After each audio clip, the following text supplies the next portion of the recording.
the #1 Costa Rica real estate and investment podcast, bringing you experts from all over Costa Rica.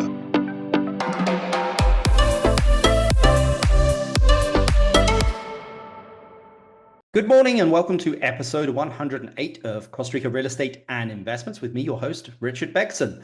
I think this past week has probably been the week where we've had the most people reach out to us from you guys. Some of you guys just letting us know how much you enjoyed your podcast, a few of you asking some questions, and also a few of you just wanting to see how you could potentially work with us. I think that probably a lot of you already know we do consulting when it comes to investing in Costa Rica, everything from finding land, holding your hand through the whole process of building a home, building hotels, finding larger bits of land. There's not much that we don't do here.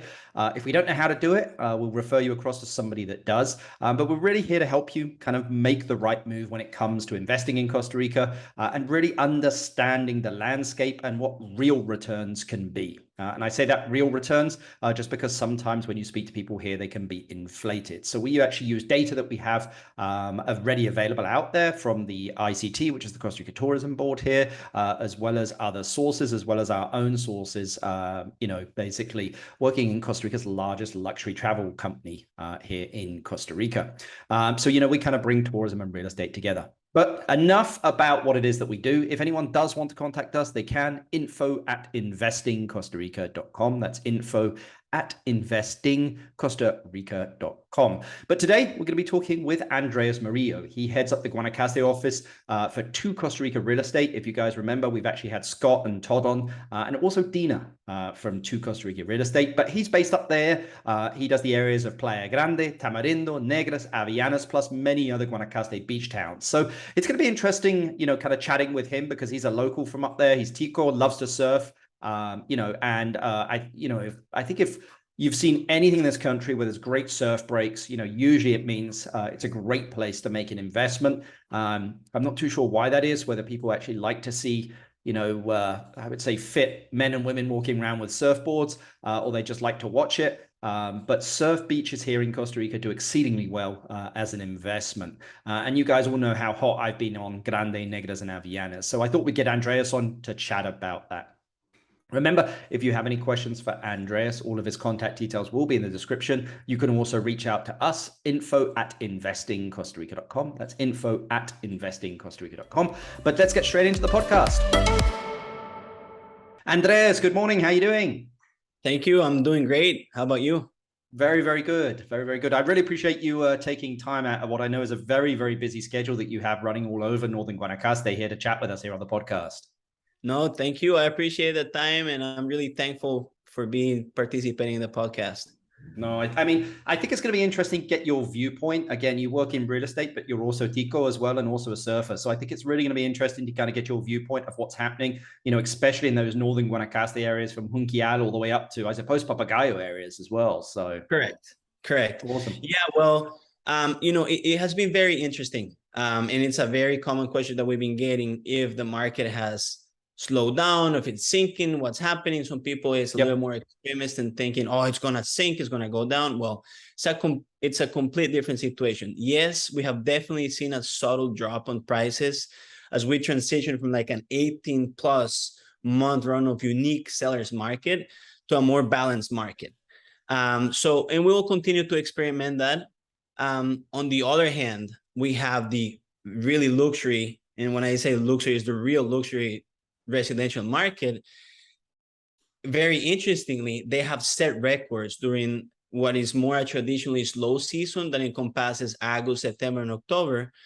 For the top communities as Peninsula Papagayo, they have had in the last 2 months, huge volumes and transaction sales, which have reached to historical heights. So again, that's a whole different world.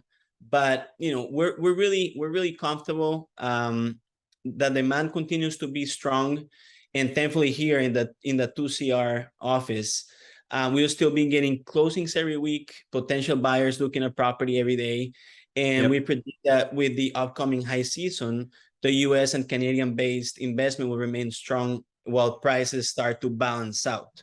So it's I wouldn't say it's gonna become fully a buyer's market, but I think it's definitely gonna be starting to balance out the prices to what you know what You know what? I think that there's a viewpoint there. I've heard a couple of different perspectives there, which is like, look, we're in kind of our bowels of low season here, which, September, October is quite a bit of, time of month. So everybody's been used to this high, this frenzy of buying, and now it's slowed down because, again, kids are going back to school. Everyone's preparing for winter. They're looking at Christmas. So we typically see that slow down. So I wonder how many sellers are just getting a little nervous, which is bringing a little bit more flexibility. But I can tell you is I've negotiated a couple of deals over the past like 60 days. And the seller is still in control. There was no flexibility in the price but maybe it's because what they were buying was very good. It was a very good asset, very good land. So there really wasn't that much flexibility in the pricing. Sure. I think it really depends on each case and how much offer there is in certain communities. For example, we are really strong in Hacienda Pinilla. In there's a lot of competition in certain prices. So as you become a little bit more flexible, you have higher chance of selling quicker. And yes, there's definitely because, interest rates and everything that the media is talking about in the States, of course, some sellers, they get a little bit scared about what's going to happen, but I'm pretty confident that it's just a mix between, it's a little bit, it's slowing down a little bit. I would say, I wouldn't say again, it's nothing insane happening. Or a huge market crash that we had in 2008. But definitely it's combining with the low season. And, historically speaking, we all know this, we call it the green season. September, October, and probably part of November is our slowest time of the year, less people in town. So yeah, I mean, but I wouldn't say we're pretty confident things are going to remain pretty good for the market. I wish it would slow down for me. I tell you, it just seems to be all over the place. I was in Guanacaste on Saturday. I've got to go down to the southern zone this week. So it's all over the place. But I mean, what beach towns in Costa Rica, Andres, do you like and that you would personally invest in, and why? Well, I work market that span from Junquillal Negra all the way to Flamingo. I've done a couple of sales up in the peninsula as well. But let's talk about you, like you as a tico that's a surfer. Where do you like in northern Guanacaste? Well, I'll tell you what, my major attraction is surfing, beautiful beaches, and I'm a nature lover. So, it has to combine those three, in a way. To me, places to invest right now, definitely say Playa Grande. I really like Playa Grande. It's one of the most consistent beach breaks in the area. Everything that is being built right now is within a walking distance. I absolutely love Playa Avellanas and Playa Negra. So now Playa Avellanas, with the water coming in, there has been an increase on investment in there. I actually just purchased land in there myself. Good for you. Yeah, thank you. And also in Negra, I'm purchasing a lot right now as we speak. But, those are the areas of my interest and where I see the future is coming. Avellanas is one of the most visited beaches and most beautiful beaches in the area, and people just love it because the easy surf and the food you have and Lolas and all of this, that whole bridge, people love taking photos in that bridge, in the mangrove. So, it has a really good setup. So I would say probably stay within, those, for me, Playa Grande, Avellanas, Hacienda Pinilla is a great spot. Playa Negra, I absolutely love. So those are probably myself. That's where I'm, and not recommending only, that's where I'm putting my money in. I'm doing my own investments in there. But would you say how long an investment are you making, Andres, there? Because there's a difference between a 5 and a 20-year investment. A 5-year is kind of, you could be looking maybe at Grande. A 20-year, you could be looking at Negra, Junquillal. Where would you be investing for 5 years? And and you'd be investing for 20 years? Well, definitely in the next 5 years, on a short term, I would say Avellanas, Hacienda Pinilla, Playa Grande, Tamarindo, of course, which is like the hub of all the action here. And then I'll say Flamingo and Potrero. Flamingo and Potrero, just because of the marina. Everybody knows there's a huge investment that came in with the marina. They were budgeting for 30 million. That scaled up to 50 million. So, it's a huge investment happening there. Again, Grande because of the surf, because I know what's being developed in there is going to bring the value really high up. And definitely Avellanas. I've been selling some property in Avellanas Negra area, and what people is building is really nice. It's more residential again, which is super cool in my opinion. I honestly, I understand there's all type of, likes and dislikes. I honestly don't like that much higher buildings, which is something that makes a difference in these towns like Negra, Avellanas, and Playa Grande. So I would say probably in 5 years there. If I was thinking more of a long term, probably Negra is gonna develop a little bit slower. Definitely Marbella, surrounding areas of like Garza, which close to Nosara, and definitely like that Coyote area down there on the south, closer to like Santa Teresa, also even Manzanillo, because already Santa Teresa has developed pretty well. Hermosa is developing really nicely, and the next beach to them just is keeps heading north. Exactly. So I think that area over there is pretty interesting. Well, it's funny though that it hasn't gone over the hill that much to like Kabuya. I mean, it has a little bit, Delicious Kabuya. I mean, it's a little bit in Montezuma, but it's really headed north, right? Yeah, it's very interesting. Actually, I don't know why, but they discovered like all these, again, I'll say probably is the beauty of the beaches. How like Santa Teresa is really beautiful, and then you have Playa Hermosa, which is stunning. And then they start going up the hills in Playa Hermosa, and now I don't know. Yeah, it's very interesting. They're moving north, not to Cabuyal and Malpais. You're right. I think it might be water. Water. Malpais, Badland is called Malpais because it doesn't have water. Kabuya, I've worked on a few projects over there where we had some issues getting water up in the mountains. Yeah. So it's amazing how water infrastructure really determines here. And I say this to a lot of people. I'm like, water infrastructure is everything. You can get electricity. You can't get water always. Correct. And again, it's a matter of infrastructure because, for all this area, for example, now that completely changed Avellanas. So Avellanas was a very dormant town. Now it became, there's a lot of people investing in there and doing really nice stuff because what happened is they connected Avellanas to the Asada of Paraíso. Paraíso is a huge water table. I think it's a valley. It's beautiful. And, they have enough water to provide for the whole area. So that's what they did. But, it's a little bit of bureaucracy, I'll say, and also a little bit of, money infrastructure. I know they're working on this huge investment on bringing water from a town called Nimboyores up north from here. And they're going to provide water for Tamarindo, Langosta, like all this area in here as well. Playa Grande is included. So it's slowly going. But yeah. Andres, where do you believe the gap in the market is at the moment? I mean, it's interesting because a lot of stuff is happening here, but there is also, I was at a round table the other day with some big developers here in Costa Rica, and I was just like, look, guys, like long-term rentals for staff, hotel managers, people working in hotels, people coming from the city, like it's severely lacking. But I mean, where do you believe the gap in the market is at the moment?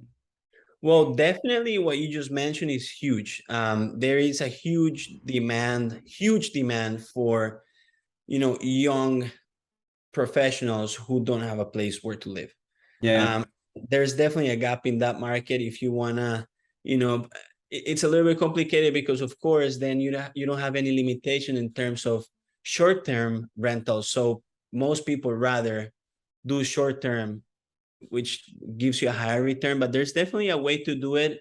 And there's a huge demand for that. So, small families or single people are moving to the area, young professionals who need a place to live. And there's a huge, huge hole in the market for that. Then also saying there's from an investment standpoint, if you were to be, building spec homes, I'll say there's definitely a huge gap between nice houses and newer houses between like 300,000 to 750 around there, because that's exactly what the market was doing before COVID.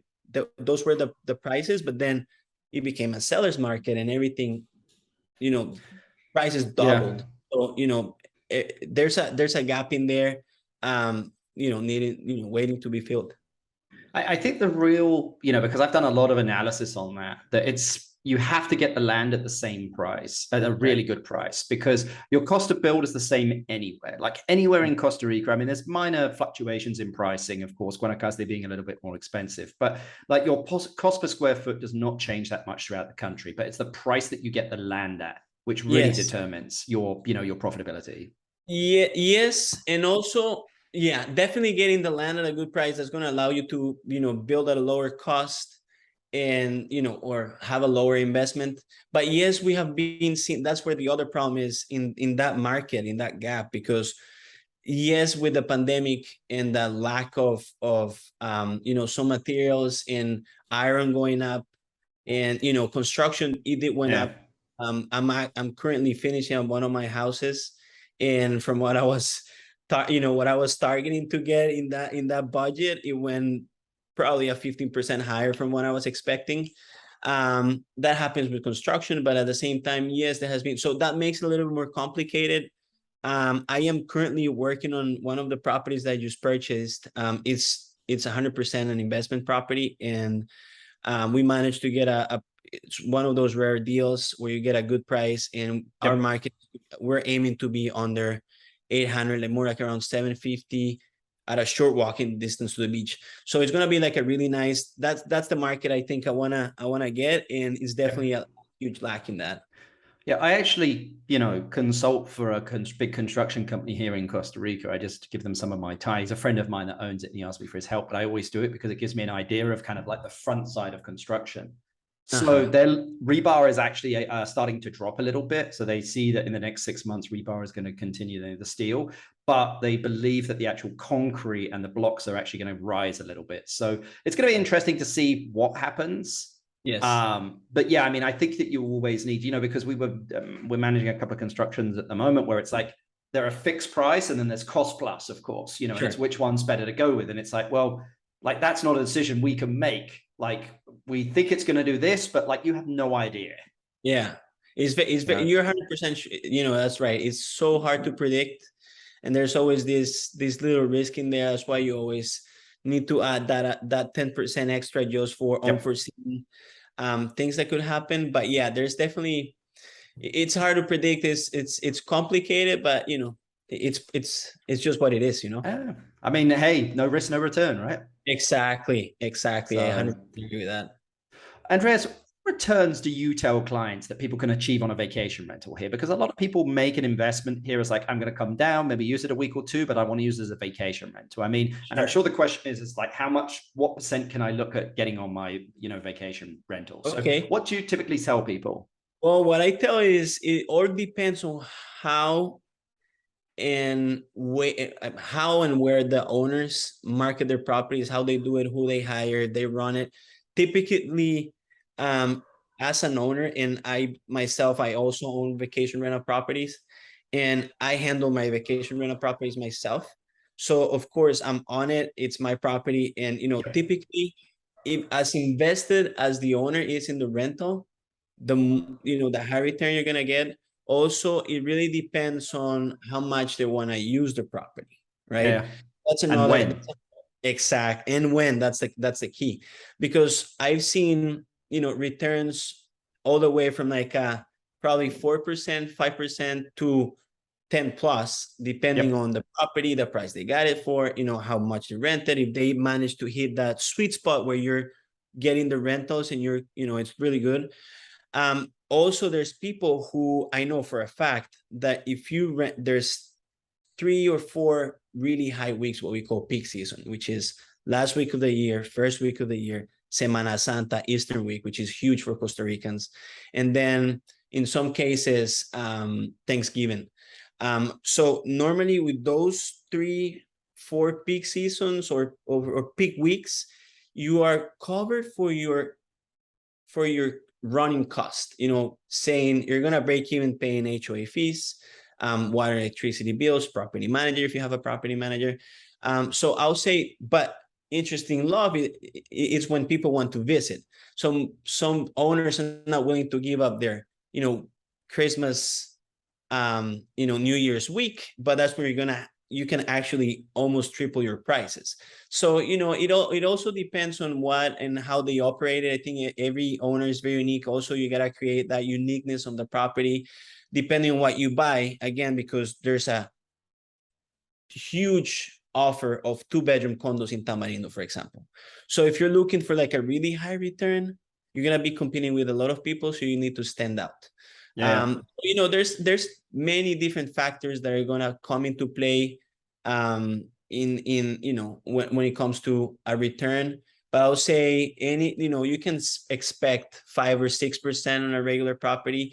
For example, in Hacienda Pinilla, houses with 5 bedrooms, nicely decorated with enough spaces, you can be looking to get a year between 120 to 150. I've seen up to $170,000 in bookings a year. So again, what then comes the expenses, which I'll say is probably like around a 50%. But you get to pocket, $60,000, $70,000, so. Yeah, but and I think it's also the property management company, right? Because they're also going to want to take 20-25% of your revenue. Yes, definitely. So that's the thing. I mean, you got to hire the right property management company who knows what they're doing. Also that they're very invested in the company where they are, now we have, you can smartly change your prices depending on what the demand is, or the offer is. So, that comes to play how involved they are in the pricing. And yeah, definitely think about that. It's 20% what they're keeping. That's pretty standard. Well, up to 25%. So that's going to eat from your profit as well. Yeah. Yeah. I mean, I know Vacasa usually charges 25 to 30, but no fixed fee. Other property management companies charge a fixed fee plus take 20 to 25%, different models, and I think that the owner needs to understand it needs to be a good fit based on their goals with the property management company. Because there are companies that will sell the headlights out of it, like Vacasa, but then there are other companies that would take really good care of the property, the maintenance, but maybe might not sell it as much. Yes, I honestly, I'm a bigger fan of property management companies that they take a niche because they tend to do the better job. In my experience, right? There's, for example, there's a certain company in Reserva Conchal. They only specialize in Reserva Conchal and they do an amazing job. Same thing for Hacienda Pinilla. You're talking Melissa, the OCC, or my Guanacaste? I actually like to work a lot with Conchal Rentals, or that's the name of the company. Gabriel Araya and his wife, they own it. So that's them. But then, for example, in Hacienda Pinilla, I love how Joel from Vida Pinilla works, and we've been working together for many years. And I know for a fact, he's really on it. He has a really good team. So again, that's my go-to companies when I have to recommend somebody. I feel like larger companies, they have a larger, probably have, a larger market in terms of sales, but at the same time, they need to spread their sales through the whole country and through the whole developments in all the areas. So it gets a little more, it's like a property matches the buyer. I think a property management company also needs to match the owner, depending on their goals. Correct. 100%. 100%. That will be the first thing to know. Do I want to use it a lot? I'm willing to give up. This is 100% an investment property. So it's going to play a huge role in terms of, exactly. What's gonna your property, how it's gonna perform in terms of return on investment. Andres, let's just jump back at Playa Grande. And I always say to people, I'm biased towards Playa Grande because I think it's beautiful. If there was a beach to live in Costa Rica, I would live in Playa Grande. I've had a lot of people, we're building 4 or 5 homes. I'd keep losing count, and they would just keep getting more there that we project manage. But Grande Salvaje, I want to talk to you a little bit about that. That's a project that I've seen kind of grow up. It's there in Playa Grande Estates. I mean, tell us a little bit about it, just because I know it's something that's dear to your heart. And also I think it's going to be, they're probably the most luxurious houses down by the beach in Playa Grande, no? Yes, 100%. I mean, to be honest, I'm really proud of being representing a development like Playa Grande Salvaje. It's being built as we speak. It's a family business. It was really interesting what they did because they managed to get a cul-de-sac, you can call that whole street. So they managed to buy actually 10 lots where they basically control the street. And interesting enough, the other 3 neighbors that are in that street and they don't belong to Grande Salvaje, they're building really similar houses in terms of style and quality of construction. And they all agreed to put they created this sort of HOA fee that covers for a secure entrance. It covers for little garden maintenance, and so it's going to be definitely the most and definitely the safest community in the whole Playa Grande section, just because of those very interesting, very special, factors that they managed to control. And then I'm really proud of it because, it's basically how the direction that development should be having if we're responsible with humankind and nature at the same time. They were very careful in who they chose as their architect, which is the architect for this is Juan Robles. He's a very well-known Costa Rican architect, and he's very specialized into bioclimatic architecture. And that's exactly what they did. They focused on being able to, maximize or actually minimize the AC consumption by properly studying, what the sun is doing in the different times of the year, what parts are being more exposed to the sun. They did a really thorough, I would say, due diligence in terms of understanding what the nature is doing around you. They were also really smart in doing low waste during the construction. So all the cinder block they bought is completely modular, meaning there is almost close to zero waste. I mean, there's a little bit of waste, something can break, you know how it is. Of course. But they have, the way they did it is minimizing waste, respecting nature. So they're very respectful of the trees they have around. So they actually partnered up with a company who provides that type of services, who understands what the trees are, how you need to cut them, when to cut them in order not to kill them. And you can actually combine that with your house at the same time. So going around nature, not destroying it and then putting your house on top of it. And they also, one of the brothers who own the company, they also own a company called Green Energy Solutions, and they're huge on solar panels. So all the houses, they were properly built to be completely off grid, if that's what you're looking for, or be hybrid, where you can have a battery that supplies electricity for some parts of the house and you're connected to the grid, a part of it. So it's very interesting what they have been doing, and I'm really proud because they're taking in consideration every single thing, and they're not cutting any corners. They're building at the higher standards. So definitely it's probably one of my favorite developments I've seen around in a while, and especially in Playa Grande, which is a marine national park, and you got to be very respectful of the nature in there because of the turtles and everything that goes around with it. Yeah. Yeah, I mean, prices start there from what, Andres? Because I'm sure a lot of people are just like, okay, and how much does it cost? Well, so right now the prices start at $1,095,000. Yep. There's a few of them already sold. There's 4 of them already sold. I actually had a very interested client last week, and I think we're gonna get to the 5th, but we'll see how That's about awesome. that. I'm sorry? I said, that's awesome. Congratulations. Yeah, no, thank you. So definitely, yes. So that's the starting point. Of course, as the sales go, the price is going to start going up because it's a very small community, and there's 2 things. We got to bring value to the people who bought first. Yep. And second of all is because the last lots are actually are actually touching the park. So you won't have any construction being built in there. And something really cool that they're doing is at the very front of the development, they also own the property that touches the main road. And they're going to be building like a mix of commercial on the bottom and apartments on the top, which is going to be really cool what they're doing. Fantastic. Yeah, I mean, it's gonna be really interesting. I mean, I can't wait to see it all finished, because I think it's going to be, beyond, I would say, Las Ventanas, which is set further back. I think closer to the ocean. It's going to be one of the most luxurious communities probably on that coast. So it's going to be interesting to see how that finishes. But yeah, definitely. Andres, my last question for you, as I've taken up enough of your time. I mean, if you inherited $500,000 and had to invest it in business or a real estate in Costa Rica, what would you invest it in and why?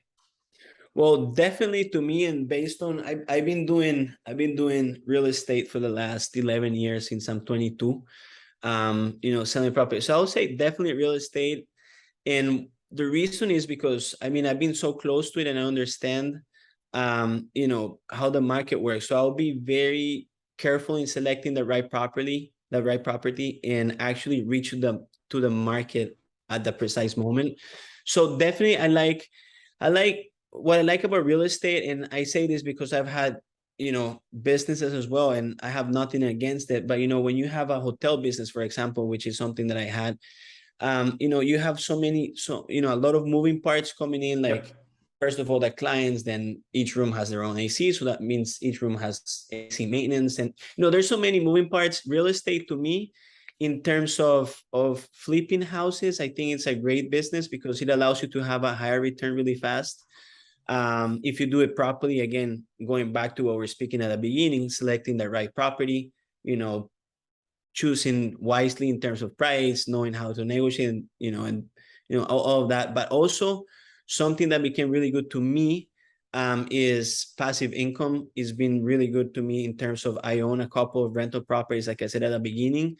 And, again, I was very involved in the construction. So that helped me bring in the cost a little bit lower. And I managed my own reservation booking process with a crew that I hire for cleaning, for maintenance, and all of that. So to me, those two have been really, really good to me. And I highly recommend people doing both. There's a huge demand for vacation rental properties in the area, especially if you focus on building going a little bit extra and building something that stands out from the rest. Or actually trying to hit a target, something that nobody has hit. For example, in my case, is couples. My two rentals are just 100% couples, romantic, and it's been quite a really good, lucrative market to hit. So it's very interesting. But yeah, I'll probably say real estate is my go-to choice. Either for having as an investment in terms of short-term rentals, even long-term rentals, or just flipping even lots. I've flipped lots in the past, and it turned out really good. It's just a matter of timing. In case of people who are not Costa Rican, or people who are not used to the market in Costa Rica, is trusting your real estate agent in this case. And when they tell you, this is the property that we're looking for, we can flip it this fast into this time, that you got to trust that, because this is people who know what they're doing. And like me, I get to find this very special, which they're very rare, but sometimes you get to find these specific properties and you're like, okay, this is a winner, I need to take it. And either to just hold on to it, resell it right away, or just build a vacation, a spec home and resell it. That's probably my favorite part of the real estate market. I agree. Well, Andres, this has been great. It's been very, very useful. I'm sure that the people listening to this are very thankful for you giving us all this information. Anyone that wants to contact Andres, I'll put all his contact details in the description. And Andres, thank you very much for your time, sir. Oh, thank you. I appreciate the time. I hope this is of a lot of help to a lot of the listeners here. And of course, I'm at the service of anyone who wants to reach out to me, and I'll be more than happy to help out as much as I can. Cool, man. Have a great day. Thank you. Thank you for your time. I hope you enjoyed that podcast there with Andres Muriilo from Costa Rica Real Estate. As you can see, he's a surfer. And if there's anything, that I can say about surfers is they usually find the next breaks, and usually where the next breaks are is where the good investment is. I mean, I think you saw kind of maybe 2 years ago, I was, chirping on about Negra, Avellanas and Grande, and that is starting to happen, and people keep asking me, okay, well, Rich, what's next after that? And I was just like, well, I'd let Negra, Avellanas and Playa Grande develop a little bit, but it's going to go further south than that, towards Junquial, Marbella area. And there are also some, beaches north of Playa Grande, and also Ventanas there, further around north, where they don't have, asphalt roads yet, but there are also some beautiful lots back there. So remember, guys, if anybody needs any help or just wants to chat, you can do info@investingcostarica.com. That's investing, ING at the end, costarica.com. Or you can just type my name, Richard Bexon, into Google, and I'm sure it'll come up there and you can find a way to contact me. But I really appreciate everyone's support on the podcast. And if you've liked it, please give a thumbs up, 5-star review. And until the next one, guys, we'll see you later. Bye. The #1 Costa Rica real estate and investment podcast, bringing you experts from all over Costa Rica.